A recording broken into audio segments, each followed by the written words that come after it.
এই যে তোমাকে বাজার থেকে যা যা আনতে বলেছি সব মনে আছে তো? মনে থাকবে কি থাকবে না জানি না, তাই আমি কাগজে একটা ফর্দ বানিয়ে নিয়েছি। গোপাল দাদা, পুটির মায়ের দাঁতের যন্ত্রণাটা আরো বেড়েছে। কাল সারা রাত যন্ত্রণায় ছটফট করেছে।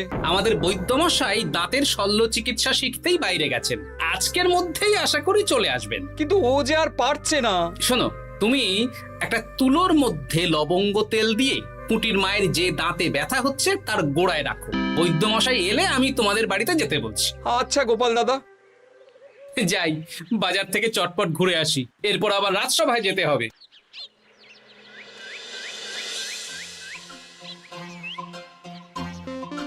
উফ, কি গরম রে বাবা, ছাতা নিয়ে বেরোলে ভালো হতো। এই তো সামনে আখের রস বিক্রি হচ্ছে, একটু আখের রস খাই, শরীরটা বেশ চাঙ্গা লাগবে। ভাই, আখের রস কত করে দিচ্ছ? 1 ভাঁড় 10 আনা গোপাল দাদা। দাও দেখি 1 ভাঁড়। আরে, এই যন্ত্রটা কিন্তু দারুণ। ওই আমাদের রাজ্যের বিজ্ঞানী মশাইয়ের অবদান।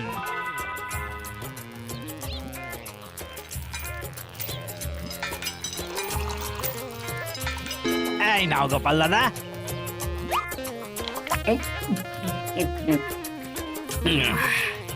আহ, শান্তি। এই নাও ভাই, তোমার 10 আনা।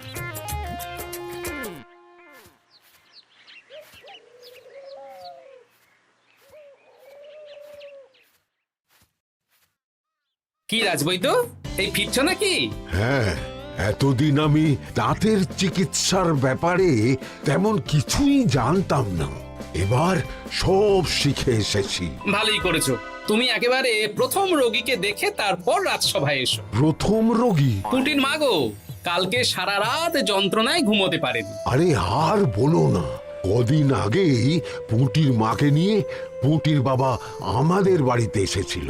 দেখলাম ওই বাড়ির দাঁতে বিস্তর সমস্যা। সেই জন্যে দাঁতের শল্য চিকিৎসা শিখতে চলে গেলে? ঠিক তাই, আমি ব্যথা কমার পথ্য দিয়ে এসেছিলাম। দেখি এবার দাঁতটা তুলেই দিতে হবে। তাহলে তুমিও পুটিদের বাড়িতে যাও, আমি বাড়িতে থলে রেখে আসছি। আজ না হয় দুজনে একটু দেরি করেই রাজসভায় যাব। বেশ বেশ।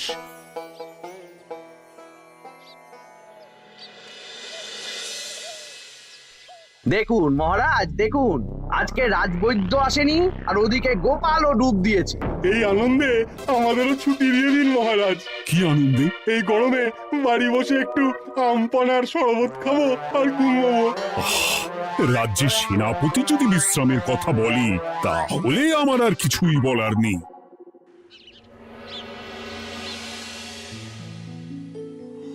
এই তো দাঁতটা পুরো পোকায় খেয়ে নিয়েছিল।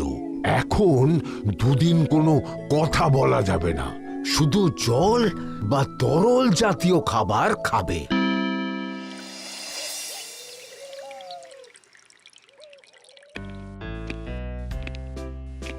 ওই তো গোপাল আর রাজবৈদ্য দুজনে একসাথে রাজসভায় ঢুকছে।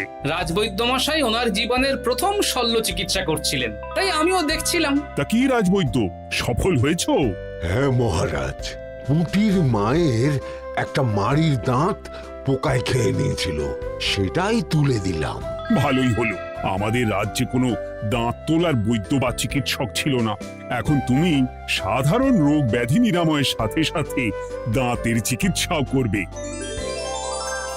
কিন্তু মহারাজ, একটা যে সমস্যা আছে। আবার কি সমস্যা?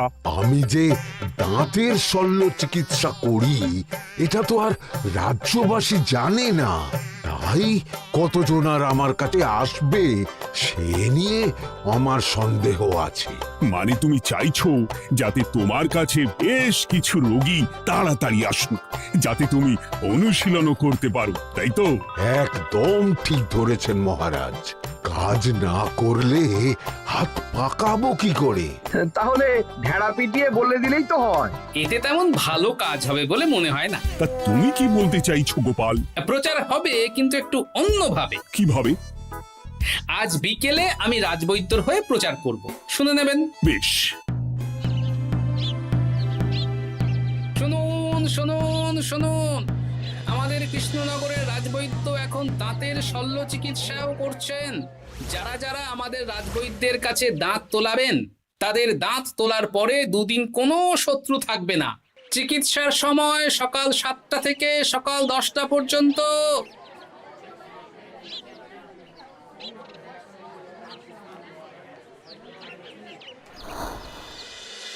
এসব তুমি কি উল্টো পাল্টা কথা বলছো গোপাল? উল্টো পাল্টা না, আপনি দেখুন না আপনার বাড়িতে লোকজন আসে কিনা। আর কেউ যদি জিজ্ঞাসা করে যে এই রকম প্রচারের কারণটা কি, তাহলে বলবেন রাজসভায় আমার সাথে কথা বলতে আমি বুঝিয়ে দেব। বেশ।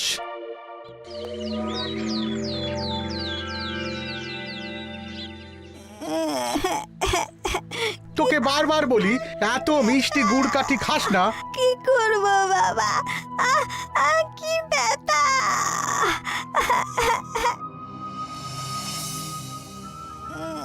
বাড়ি আছেন নাকি বৈদ্যমশাই?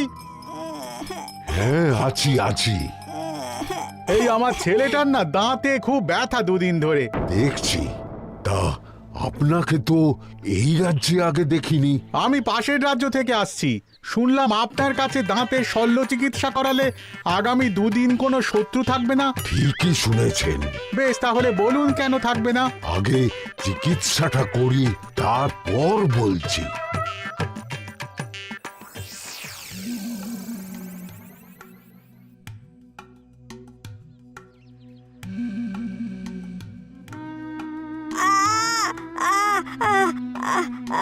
আর চিন্তা নেই, এখন দুদিন কোনো কথা বলা যাবে না। এবার তো বলুন আমার ছেলের আগামী দুদিন কোনো শত্রু থাকবে না কেন? আজকে রাজসভায় চলে আসুন, ওখানে গোপাল এই প্রশ্নের উত্তরটা দিয়ে দেবেন। তা বৈদ্য, তোমার কাছে আজকে কেউ এসেছে? সকাল সকাল দাঁত তুলে এলাম মহারাজ। বাবা, একদিনের প্রচারই এই ব্যাপার? মহারাজ, মহারাজ, বাইরে কয়েকজন অপেক্ষা করছে, তারা গোপাল দাদার থেকে কিছু জানতে চায়। তাদের ভিতরে আসতে বলো।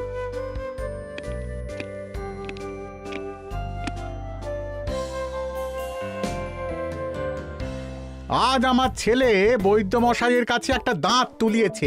আমি জানতে চাই প্রচার অনুযায়ী আমার ছেলের নাকি আগামী দুদিন কোনো শত্রু থাকবে না, সেটা কেন বলা হয়েছে? বলতে পারি, কিন্তু কথা দিতে হবে। এই কারণটা বাইরে আর কাউকে বলা যাবে না। বেশ, বলবো না। বাংলায় একটা প্রবাদ আছে, বোবার শত্রু নেই। মানুষ সাধারণত কথার বিনিময়ে মতবিরোধ, বিবাদ বা শত্রুতা করে।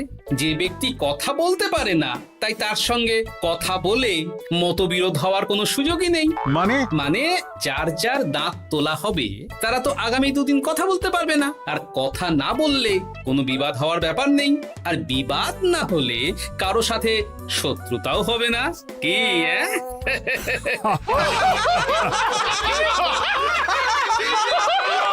এই জন্যই তুমি হাসির রাজা গোপাল ভাঁড়। কে তোমার কথা শুনতে যাবে? একদিন না হয় প্রচারের চমকে এলো, এরপর কিভাবে আসবে শুনি? এরপর রাজবৈদ্যের সুনামেই লোকজন ছুটে ছুটে আসবে। বাহ বাহ বাহ, তোমার কত জ্ঞান! মহারাজ, এই কথা শুনে আমার মাথাতেও একটা বুদ্ধি এলো। অল্প পুঁজিতে শুধু প্রচারের জোরে এত রোজগার করব না, গোপাল হাঁ করে দেখবে। নিশ্চয়ই কোনো লোক ঠকানোর কথা ভাবছেন। মোটেই না। আচ্ছা, আগামী 3 দিন ব্যাপী মেলা হবে, সেখানেই তোমরা দুজনে তাহলে ব্যবসা করো। বেশ, করব। যে সবচেয়ে বেশি রোজগার করবে তাকে আমি 50 মোহর পুরস্কার দেব। রাজি। মেলার শেষে আমার প্রশংসায় পঞ্চমুখ হবেন সবাই, দেখে নেবেন।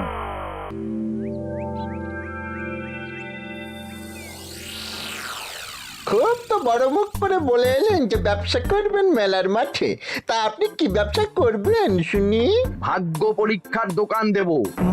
মানে আমি বিভিন্ন মেলায় দেখেছি যে একটা দোকানে নিচের দিকে হেলানো অবস্থায় একটা পাতলা কাঠের পাটাতন থাকে। সেই পাটাতনের উপরে 1 থেকে 6 অবধি সংখ্যা লেখা থাকে, তাই তো? হ্যাঁ, যারা মেলায় ভাগ্য পরীক্ষা করতে আসবে তাদের ফাঁপা লোহার 6টা বল দেয়া হবে।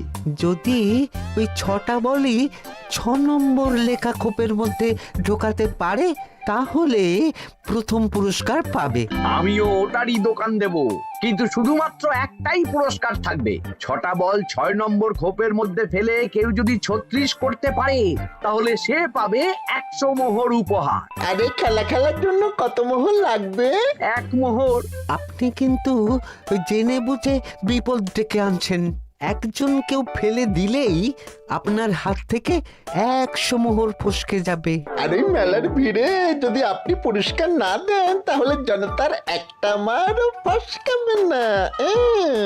আরে সেই জন্যই তো তোদের পোষা। তোদের মধ্যে যে কোনো একজন ওই কাঠের পাটাতনের নিচে লুকিয়ে থাকবি। যখনই দেখবো কেউ 36 করে ফেলছে আমি গলা ঠাকরাবো আর তোরা কাঠের পাটাতনটা হালকা করে নিচ থেকে নাড়িয়ে দিবি। এটা তো দারুণ বুদ্ধি। কি বলছো গোপাল, তুমি আখের রসের দোকান দেবে? হ্যাঁ, এই গরমে আখের রসের বেশ চাহিদা। তোমার বানানো ওই যন্ত্রের চাকা ঘোরাবো আর আমার ভাগ্যের চাকা ঘুরবে। সে ঠিক আছে, আমার কয়েকটা যন্ত্র বানানোই আছে। তুমি না হয় মেলায় ব্যবহার করো 3 দিন। ব্যাস, আর চিন্তা নেই। এবার শুধু জমিয়ে আখের রস বিক্রি করব, সাথে বিভিন্ন মশলা, বরফ আর পাতিলেবুর রস দেব।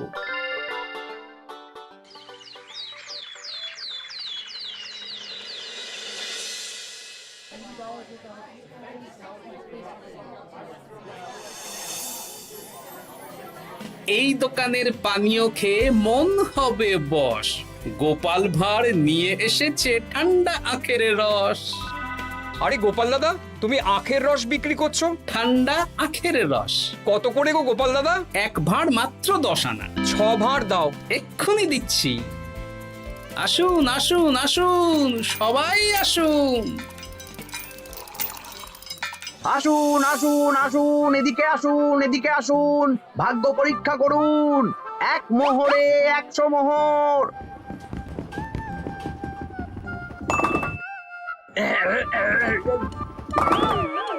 ভাগ্য পরীক্ষা করুন। মন্ত্রী মশাই বলেন কি 1 মোহরে 100? তুমিও ভাগ্য পরীক্ষা করাবে নাকি? একবার বাজিয়ে দেখতে দোষ কি? দাও, আখের রস খেয়ে বরং চলে যাই। এই তো হয়ে এসেছে। এই নাও, ধরো।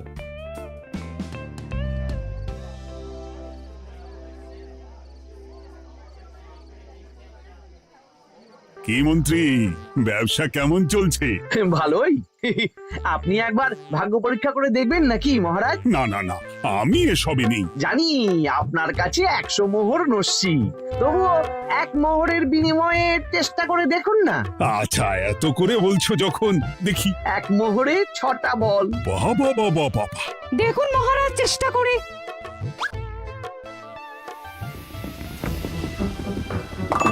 এই তো একটা 6 পড়েছে, আবার চেষ্টা করুন। জয় মা জয় মা।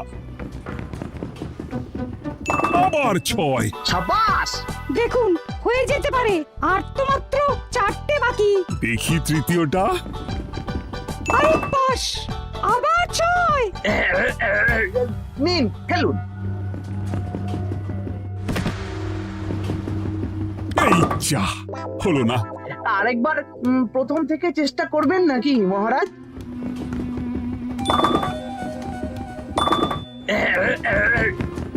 না, এবারেও হলো না। 2 মোহর জলে। অন্য সব জায়গায় বাকি সংখ্যাতেও পুরস্কার থাকে, আপনার এখানে নেই কেন? আমার এখানে ধামাকা পুরস্কার, তাই বাকি আর কিছু রাখিনি। 36 করতে পারলেই 100 মোহর। এই নাও মন্ত্রী, 2 মোহর।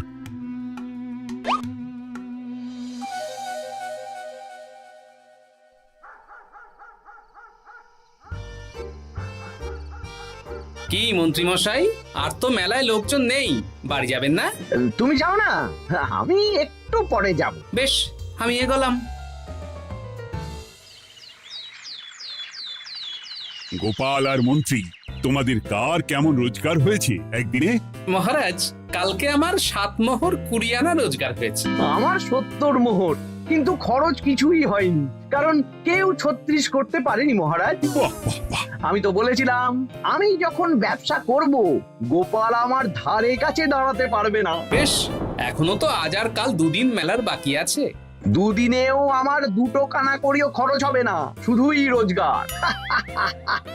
গোপাল যতই প্রচার করুক আর যতই ভালো আখের রস বানাক না কেন, আমার ব্যবসাকে টপকাতে পারবে না। ঠিক আছে, আজকে আমি একবার ভাগ্য পরীক্ষা করে দেখবো। আমার দোকানে সুস্বাগতম। নাও সেনাপতি, চেষ্টা করে দেখো। দিন বল। আমিও সেনাপতির খেল দেখতে এলাম। প্রথম বল, এই যে গড়িয়ে গড়িয়ে গড়িয়ে 6 নম্বর। সাব্বাস সেনাপতি। আবার 6, তৃতীয়, চতুর্থ, পঞ্চম। আরেকটা ফেলতে হবে। নাও সেনাপতি। ষষ্ঠ বল, এই যা, হলো না। এটা কি হলো? আবার চেষ্টা করো তো সেনাপতি। হ্যাঁ, 3টে হয়ে গেছে, এবার 4 নম্বর। এই যা, 4 নম্বরে চলে গেল। দূর চাই। ব্যাপারটা কি? মন্ত্রী মশাই গলা খুসখুস করার পরের বলটাই পরপর 2 বার অন্য ঘরে পড়ল। নিশ্চয়ই কোনো রহস্য আছে। না, আজকে রাতে ব্যাপারটা দেখতে হবে। চলুন মন্ত্রী মশাই, পুরো মাঠ ফাঁকা, একা একা মশা মারবে নাকি? আমি পরে যাব, তুমি যাও তো। বেশ। ব্যাপারটা কি? আমাকে তো নজর রাখতে হচ্ছে। না, একটা গাছের পিছনে লুকিয়ে পড়ি, মন্ত্রী মশাই গেলে ওনার পিছু নেব। দেখুন মন্ত্রীমশাই, পরপর 2 দিন আমি পাটাতনের নিচে ছিলাম। আগামীকাল ঘরটাকে থাকতে বলুন। বেশ, তাই হবে। আর অত জোরে গলা ঠাঁকড়াবেন না, কেউ যদি সন্দেহ করে ব্যাপারটা বুঝে যায় মুশকিল হয়ে যাবে। আরে কেউ বুঝবে না, অনেক রাত হলো, চল চল চল চল চল। আচ্ছা, এই ব্যাপার। তাই ভাবি 2 দিন ধরে একটাও কেউ পারলো না কেন? কাল আমিও মজা দেখাবো।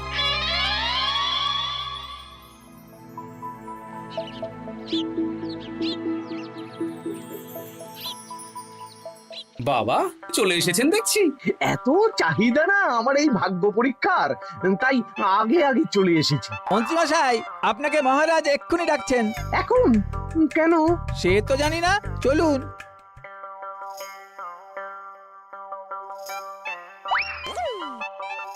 এই বেটা ঘটা, এবার বেরো। এ কি গোপাল দাদা, তুমি? হ্যাঁ আমি। খুব চালাক ভেবেছিস না? মন্ত্রী মশাইয়ের খেলা আজকে শেষ। প্রহরী, একে ধরে নিয়ে যাও।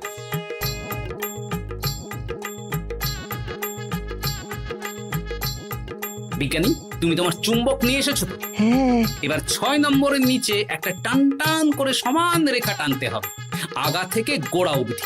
তুমি তো সব সকালে বুঝিয়েই দিয়েছো, দাঁড়াও দাগটা টেনে নি। একদম 6 নম্বর খোপ অবধি যাচ্ছে, সেই অনুযায়ী টান টান করে দাগ টানো। টানছি, তুমি বাইরে নজর রাখো। নজর রাখছি। কাজ হয়ে গেছে, তুমি একবার অনুশীলন করে দেখে নাও। হ্যাঁ দেখছি। শুরু করো। শুরু করছি। একদম পাক্কা আছে। দূর, কেউ ডাকেনি, অকারণে সময় নষ্ট করলো। কতগুলো খদ্দের ফিরে গেছে কে জানে। কি হলো মন্ত্রী মশাই, এত রাগ কিসের? রাগ হবে না, ওরই বেটা আমার সাথে মজা করছিল। বেশ অনেকজন খদ্দের ফিরে গেল, আমার কত ক্ষতি হয়ে গেল। আমি খেলে আপনার ক্ষতিপূরণ দিতে পারি। তুমি খেলবে? হ্যাঁ, ভাগ্য পরীক্ষা করতে দোষ কোথায়? ওই তো বেশ কয়েকজন সভাসদেরা আসছেন, সবার সামনেই খেলবো। তাহলে শুরু করি। হ্যাঁ শুরু করো। এই বল যা, 6 নম্বরে যা। আরে বাস, গোপালের ফেলাফল তো গড়ালো না, সোজা 6 নম্বরে চলে গেল। এই দেখুন, আবার যাবে।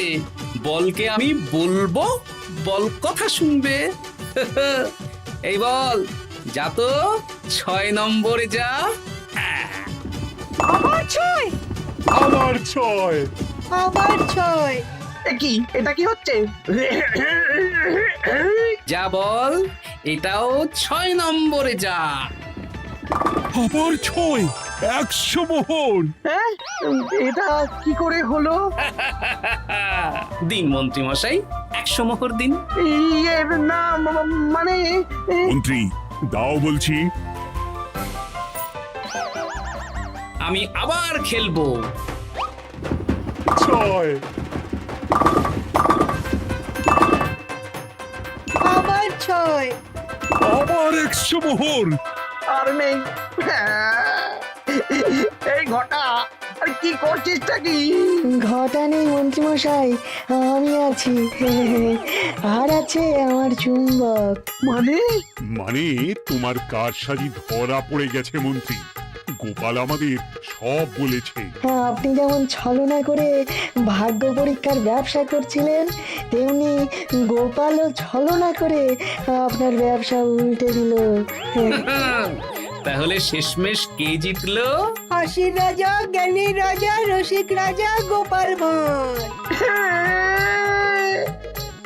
লোকের ভাগ্য পরীক্ষা করছিলাম আর আমারই দুর্ভাগ্য নেমে এলো।